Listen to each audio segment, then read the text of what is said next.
তো আমরা লাইফ গার্ডরা সবসময় আমরা টুরিস্টদের নিরাপত্তায় নিয়োজিত আছি। আমরা টুরিস্টদের জন্য একটা নির্দিষ্ট প্লেস দিয়ে থাকি, লাল হলুদ পতাকা দিয়ে থাকি। আমরা টুরিস্টদেরকে অনুরোধ করতে চাই টুরিস্টরা যেন এসে এই লাল হলুদ পতাকা, দুইটি পতাকার মাঝখানে গোসল করেন। এখন সাগর উত্তাল কম, কারণ এখন শীতের মৌসুম শুরু হয়েছে। তো আপনারা সবাই এসে গোসল করতে পারবেন এবং এনজয় করতে পারবেন।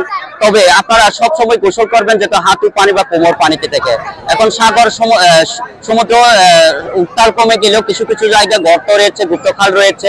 ওই গুপ্তখালে পড়ে গেলে আপনারা বিপদে পড়বেন। সেই জন্য আপনারা পানিতে নামলে সবসময় আপনারা থাকবেন আমাদের লাইফগার্ড নিয়ন্ত্রিত এলাকা, লাইফগার্ড সেফটির এলাকা। তো আপনারা যদি কেউ বিপদে পড়লে যেন লাইফগার্ড চোখে পড়ে, তো আমরা যেন উদ্ধার কাজে চলে যেতে পারি। কক্সবাজারে বেশিরভাগ টুরিস্ট আছে বৃহস্পতি, শুক্র, শনি, এই 3 দিন বেশিরভাগ কক্সবাজারে অনেক টুরিস্ট আছে। তো আমরা লাইফগার্ড সংকট, আমরা মাত্র লাইফগার্ড 27 জন লাইফগার্ড আছি। এই 27 জন লাইফগার্ড আমরা টুরিস্টদেরকে নিয়ন্ত্রণ খুব কষ্ট আছি। তো তারপরে আমরা চেষ্টা করতেছি টুরিস্টদেরকে নিরাপত্তা দেওয়ার জন্য।